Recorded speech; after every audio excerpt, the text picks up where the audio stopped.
네, 감사합니다. 오늘 말씀의 제목은 선지자들의 권면을 따랐으므로 형통한지라 입니다. 요절은 6장 14절 다 함께 읽어보겠습니다. 시작. 유다 사람의 장로들이 선지자 학개와 이도의 손자 스가랴의 권면을 따랐으므로 성전 건축하는 일이 형통한지라. 이스라엘 하나님의 명령과 바사왕 고레스와 다리오와 아닥사스다의 조서를 따라 성전을 건축하며 일을 끝내되. 기도하겠습니다. 하나님 아버지 감사합니다. 죄와 허물로 죽었던 우리를 예수님을 이 땅에 십자가에 보내사 대속케 하심으로 살리시고 새 생명을 주시고 하나님의 백성으로 형통한 삶을 살게 하심을 감사합니다. 에스라 느헤미야 말씀을 통해서 우리의 삶과 이 세상과 이 나라를 다시 살리시고 재건하시고 주님의 뜻대로 쓰시는 그 하나님의 놀라운 주권과 은혜를 깊이 심령에 새기는 귀한 시간 되도록 도와 주시옵소서.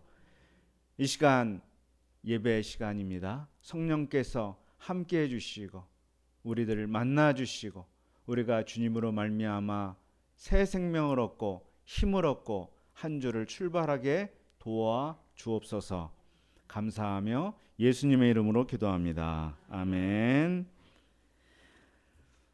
바벨론에서 돌아온 이스라엘은 성전 건축을 시작했습니다. 신앙의 순수성과 정체성을 지키고자 홀로 건축하고자 결단을 했지만 대적자들로 이 건축이 중단되었다 하는 것을 지난주에 봤습니다. 외적인 성전 건축보다 내적 성전 건축이 더 중요하기 때문에 홀로 건축하겠다 내린 결정이었지만 그 뒤에 벌어지는 일들은 그들이 견디기 힘들었던 것 같습니다. 성전 건축은 약 16년 동안 중단이 되었는데요. 공사비가 없어 중단이 된 아파트 신축 공사장처럼 성전 건축 현장은 황폐화되어 가고 있었습니다. 이때 이스라엘은 무엇을 했을까요? 신앙생활을 모처럼 제대로 해보고자 결단을 했는데 벽에 부딪히면 사람이 어떻게 달라질까요? 그가 가졌던 의욕과 열정은 사라지지 않는데요. 다른 곳에 쏟아붓는 것 같습니다. 그들은 자기 집을 짓는데 의욕과 열정을 쏟았습니다. 학개서에 보면 나오는데요. 그들은 패널로 집을 만들었다. 잘 다듬은 널빤지로 집을 지었다는 겁니다. 이는 당시 선진국에서나 유행하던 고급 주택이었어요. 이런 집을 한 채가 아니라 연달아 짓는 열풍이 일어났습니다. 부동산에 의욕과 열정을 쏟아부은 거죠. 그리고 이전에 행하던 아주 못된 버릇도 생겨났는데요. 동족들을 향해 사채업을 하는 사람들이 생겼습니다. 돈이 없는 사람들은 밭과 집을 저당 잡히고 나중에는 자녀들이 종으로 팔리는 어처구니 없는 일이 발생하기 시작했습니다. 불과 얼마 전까지만 해도 우리가 홀로 건축하겠다고 했던 그 사람들의 모습이라고는 상상할 수 없는 일이 벌어지기 시작했습니다. 나중에는 하나님을 믿지 않는 우상을 숭배하는 주변 나라 사람들과의 혼인도 보편적으로 시행되었습니다. 제사장 집안에서도 이런 일이 아무렇지 않게 벌어졌습니다.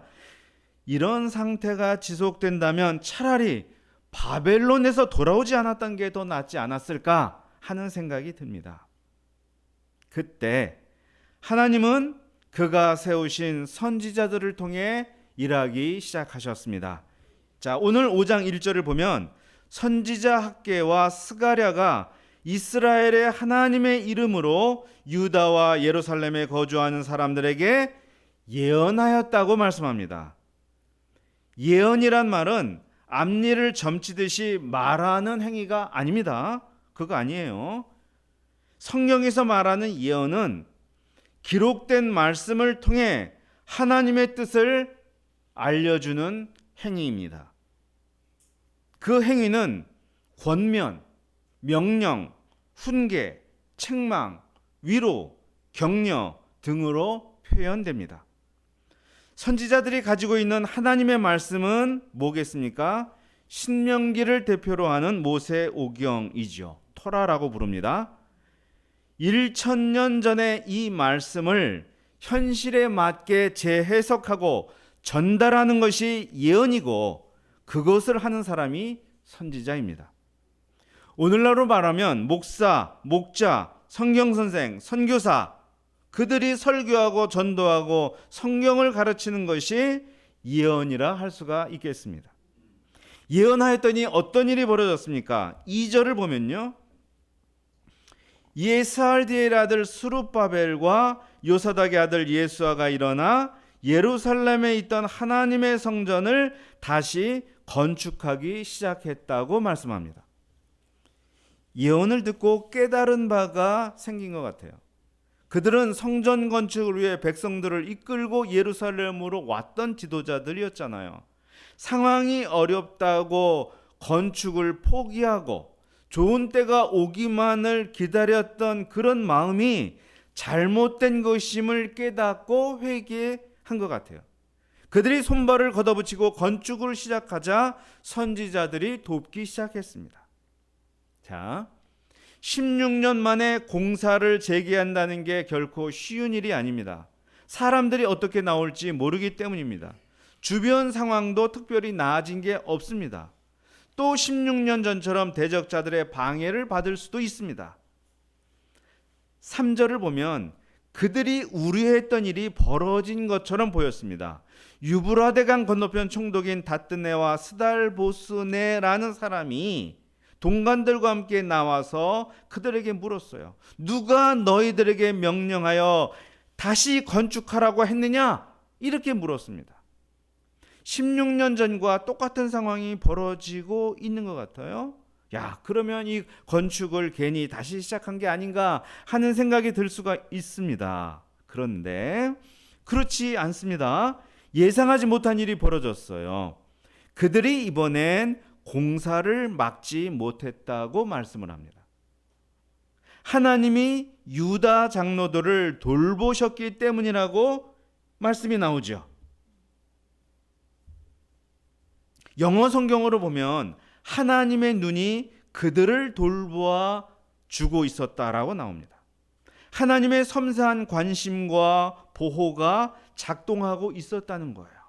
그러자 다뜨네와 스달보스네는 아무것도 할 수 없었고 이 상황을 다리오 왕에게 전달하고 답장이 오기를 기다려야 했습니다. 기다리는 중에 건축이 많이 진행될 수 있었을 거예요. 그리고 그들이 다리오 왕에게 보낸 편지는 사장에서 공사를 중지시켰던 자들의 편지 내용과는 달랐습니다. 그들의 편지는 거짓말로 비방하거나 작은 일을 과정하여 왕의 판단을 흐리게 하는 식의 편지가 아니었습니다. 최대한 객관적 사실에 근거해 쓴 편지였어요. 이스라엘은 이 공사가 선왕인 고레스가 시킨 거고 그래서 지대를 놓기는 했지만 아직 마치지 못했기 때문에 다시 시작한 것이라고 말하고 있는데 이 말이 사실이냐고 묻는 편지였습니다. 과연 고레스가 성전을 건축하라는 조서를 내린 적이 있는지 뒤져서 찾아보시고 우리에게 알려달라는 편지였습니다. 다뜨네와 스달보스네가 역사적 사실에 근거하여 정확하게 판단하고 싶었다 하는 것은요, 사실 예사로운 일이 아닙니다. 왜냐하면 주변 사람들이 이스라엘이 잘 되는 것을 좋아하지 않았거든요. 그러면 그들도 마찬가지가 되기 쉽거든요. 그러면 가능하면 없는 죄도 만들고 적은 허물도 뻥튀기 하는 것이 일반적인데 그들은 전혀 그러지 않았다는 거예요. 무언가 마음에 감동이 있었다는 거죠. 그런 점에선 다리오 왕도 예외가 아니었습니다. 페르시아 제국의 왕인데 이런 그에게 있어서 이스라엘 성전 건축 문제는 그렇게 촌음을 다투는 중요한 문제가 아니에요. 이집트를 비롯해서 제국 곳곳에서 반란이 일어나고 있거든요. 후대 아수에로 왕 시절에 일어난 일이긴 하지만 지금 한참 부상하고 있는 그리스 도시 국가들이 있어요. 에게해 문명권 국가들의 움직임에 촉각을 기울여도 부족한 상황이었어요. 매우 작은 이스라엘이란 나라의 성전 건축이 뭐가 중요하겠습니까? 그런데 6장 1절을 보면요, 다리오는 조서를 내려서 바벨론의 보물을 쌓아둔 모든 창고를 다 뒤져 선왕이 그런 명령을 내린 적이 있는지 조사하도록 했어요. 마침내 예전 메대 왕국의 한 궁성에서 먼지가 쌓인 한 두루마리를 찾게 되었습니다. 그것은 고레스의 조서에 대해 기록한 일지였어요. 거기에 분명 고레스 왕 원년에 예루살렘에 하나님의 성전을 건축하라고 기록되어 있었습니다. 그 크기와 양식도 기술되어 있었고요. 건축 비용은 어떻게 해결해야 할지도 기록되어 있었습니다. 건축을 부정할 수 없는 객관적인 증거가 나온 거예요. 이것을 확인한 다리오는 머뭇거리지 않습니다. 방향을 잡고 신속하게 이 문제를 처리해 나가기 시작했습니다. 어떻게 했느냐? 첫째, 다른 나라 사람들은 성전 건축에 관여하지 말고 성전 건축을 막지 말라. 둘째, 유브라데강 건너편에서 걷는 세금으로 건축 비용을 끝까지 대어줘라. 셋째, 성전 자리에서 시행되는 제사를 위해 필요한 재물을 날마다 제공해줘라. 넷째, 내가 내린 이 명령을 변조하면 그와 그 집을 내가 안전히 쑥대밭 내버리겠다. 이상이 다리오 왕이 내린 조서였습니다. 고레스 선왕의 조서에 120% 충성하는 내용이에요. 이 다리오 왕의 명령 앞에서 성전 건축을 방해할 사람이 누가 있겠습니까? 이 조서가 내려지니까 다뜨네와 스달보스네는 신속히 준행했습니다. 그러자 16년 동안 차일피일 미뤄지던 성전 건축이 4년 만에 쫙 마치게 되었습니다. 이 일을 두고 에스라서는 어떤 해석을 내리고 있는가? 자, 14절을 다 함께 읽어보겠습니다. 시작.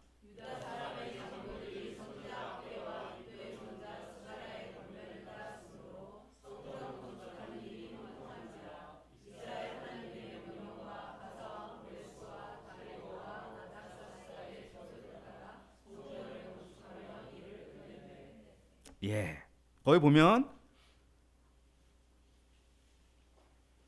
선지자 학개와 이도의 손자 스가랴의 권면을 따랐으므로 성전 건축하는 일이 형통한지라 그랬죠. 자, 형통이 무슨 뜻입니까? 모든 일이 잘 풀린다는 뜻이죠. 내가 기대하고 목표했던 바가 이루어진다는 의미죠. 가장 중요한 것은 하나님의 뜻이 이루어진다는 의미입니다. 겉으로는 우여곡절이 있고 슬픔과 고통이 있지만 그 모든 게 합력하여 하나님의 뜻이라는 선이 쫙 성취가 된다는, 그게 형통이에요. 형통은 하나님 나라와 그의 뜻이 우리를 통해 온전히 실현되는 것입니다. 어떤 한 사람을 통해 하나님의 뜻이 온전히 실현된다면 그는 형통한 사람이고 그는 복이 있는 사람입니다. 어떻게 성전 건축이 형통하게 이루어진 것입니까? 선지자들의 권면을 따랐기 때문이라고 말씀합니다. 자, 여기서의 권면, 우리 권면, 권고, 그런 말이죠. 지도, 그런 말인데, 권면은 5장 1절에서 우리가 살펴봤던 예언했고 할 때 그 예언과 같은 단어예요. 상황이 좋아져서 형통한 게 아닙니다. 16년이 지나도록 상황은 그대로였습니다. 운이 갑자기 좋아져서 형통한 것도 아니었습니다. 예언을 따랐으므로, 권면을 따랐으므로, 다시 말하면 하나님의 메시지에 순종했으므로 형통해진 것입니다. 하나님의 메시지를 따를 때 바뀌지 않을 것 같았던 사람들의 마음이 바뀐 거예요. 강 건너편 총독들의 마음이 바뀌었고 왕의 마음이 바뀌었습니다. 고레스의 마음처럼 감동을 받았는지 다리오가 조서를 샅샅이 찾았습니다. 그리고 고레스의 명령을 120% 받들어 섬겼습니다. 하나님이 선지자들을 통해 주신 권면을 따르니 16년 동안 풀리지 않던 문제가 대번에 풀렸습니다. 4년 만에 건축을 마쳤으니 그 기쁨이 어느 정도였겠습니까? 16절을 보면 모두가 즐거이 성전 봉헌식을 행했다고 말씀했어요. 18절을 보면 모세의 책에 기록된 대로 했다고 했어요. 예전처럼 성대하게 봉헌식을 했다는 얘기예요. 형통을 경험하였으니 더 하나님의 말씀대로, 기록된 말씀대로 하고자 하는 마음이 더 생겨났겠죠. 마지막 22절을 보면 하나님이 그들을 즐겁게 하셨다고 했습니다.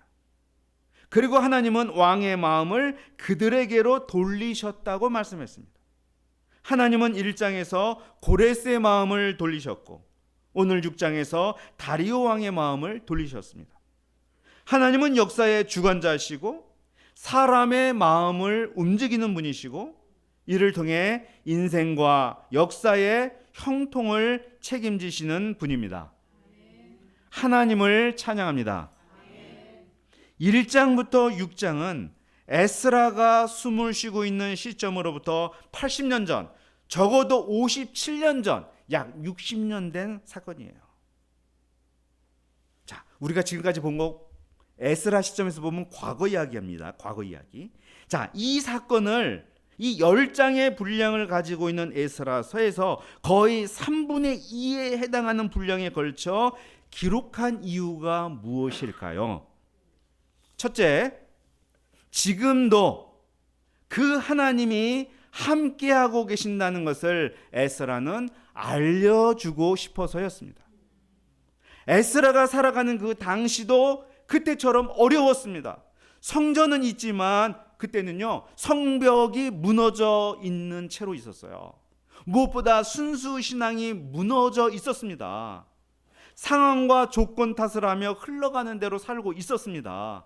자포자기의 분위기가 모든 사람 위에 드리워 있었습니다.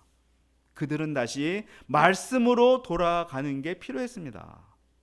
권면을 따라 성전 건축을 다시 시작했던 조상들처럼 그들도 지금 권면을 따르는 자세를 가져야 했습니다. 그러면 또 그때처럼 형통이 찾아올 것을 에스라는 확신했던 것입니다. 둘째, 조소를 받드는 다리오 왕의 자세를 배우도록 하고 싶어서였습니다. 고레스는 오래전에 죽었습니다.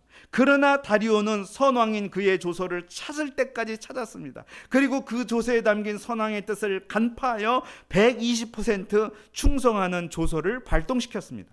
신속히 시행하도록 모든 수단을 동원했습니다. 하나님을 믿지 않는 다리오도 선조의 명령에 대해서 이러한 절대성과 충성심이 있었는데 너희 이스라엘은 어떠한가 묻는 것이었습니다.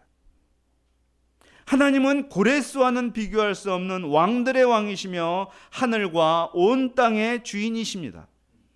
하나님이 모세를 통해 그 백성들에게 십계명과 율법이라는 조서를 내리셨습니다.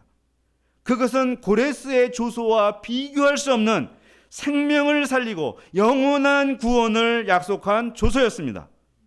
그러나 그들의 역사는 하나님의 조서에 대한 거부와 반항의 역사였습니다. 그들이 왜 약속의 땅 예루살렘을 잃어버리고 70년 동안 바벨론에서 노예살이를 해야 했습니까? 왜 제사장 나라 거룩한 백성 복된 민족이 되지 못하고 만민의 웃음거리로 전락해야 했습니까? 하나님은 하나님의 조서를 무시했을 때 그 결과가 무엇인지 역사를 통해 배우도록 하셨습니다.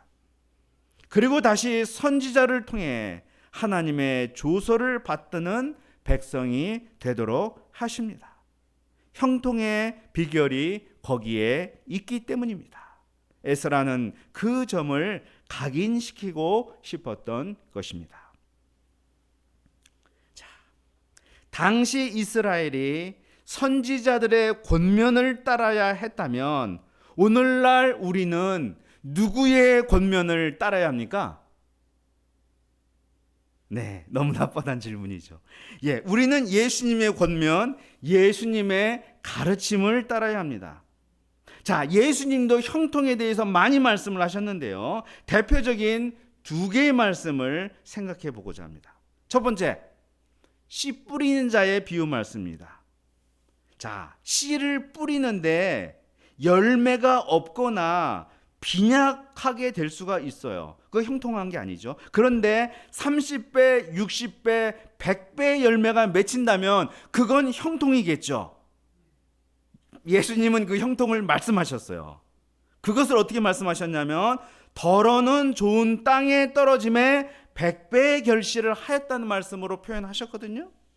그러면서 그 형통의 비결을 어떻게 말씀하셨냐? 착하고 좋은 마음으로 말씀을 듣고 지키어 인내로 결실하기 때문이라고 하셨습니다. 말씀을 듣고 지키어 인내로 붙들 때 100배의 열매를 맺는 형통한 삶이 찾아온다고 하셨어요. 곧 형통은 말씀을 내가 어떻게 대하는가, 그 마음의 자세에 달렸다는 것입니다. 자, 두 번째 하나 더 생각해 볼 말씀은 주초를 반석 위에 놓은 지혜로운 자에 관한 말씀입니다. 마태복음 7장에 나오는, 우리 목자님들 다 아시는 말씀이에요. 모래 위에 지은 집은 홍수가 났을 때 무너지지만 반석 위에 주초를 놓은 집은 무너지지 않는다고 하셨어요. 아무리 큰 환란이 닥쳐도 내 인생의 집이 무너지지 않는다면 그것도 형통이죠. 자, 이 형통이 어디에 달렸냐면 나의 말을 듣고 행하는 자에게 찾아온다고 하셨습니다. 형통은 말씀대로 따라 살고자 하는 그 믿음에 달렸음을 예수님은 산상수훈 마지막에서 말씀해 주셨어요. 결국 구약의 형통이나 신약의 형통이나 예언의 말씀, 권면의 메시지, 예수님의 가르침을 어떻게 받아서 따라가느냐에 달렸음을 알 수가 있습니다. 최상의 조건을 구비하고 상황이 좋아지고 기회가 열려서 형통을 구하는 것은 세상 사람들이 추구하는 방식입니다. 그것이 맞아 떨어지면 좋겠지만 그런 일은 우리 삶에 거의 일어나지 않습니다. 본문 말씀처럼 16년을 기다려야 할지 아니면 100년을 기다려도 그런 기회는 안 올 수 있어요. 그러나 말씀을 따르면 역사의 주관자이신 하나님, 약속을 이루시는 신실하신 하나님이 상황도 바꾸고 사람도 바꾸시면서 우리에게 형통을 가져다 주실 수 있습니다. 모든 것이 불확실하고 예측할 수 없는 시대 속을 우리가 살아가면서 하나님의 말씀으로, 하나님의 말씀을 듣고 지킴으로 형통을 체험하는 그러한 우리의 삶이 될 수 있기를 간절히 기도합니다. 기도하겠습니다. 하나님 아버지 감사합니다. 그들이 선지자들의 권면을 따랐으므로 하나님이 주신 형통을 경험하게 한 것을 이렇게 배우게 도와주심을 감사합니다. 예나 지금이나 우리가 형통한 삶을 살고 싶은데 참 내가 때를 잘 만나고 기회를 잘 포착하고 좋은 사람 만나고 상황과 조건을 구비하는 것도 좋겠지만 그것이 부족하더라도 우리가 하나님의 말씀을 쫓을 때, 우리가 하나님의 권면을 받들 때 없던 기회도 생기고 안 좋은 상황도 바뀌고 사람도 바꿔가면서 일하시는 하나님을 믿는 믿음으로 우리가 살아가도록 도와주시기를 간절히 기도합니다. 감사하며 예수님의 이름으로 기도합니다. 아멘.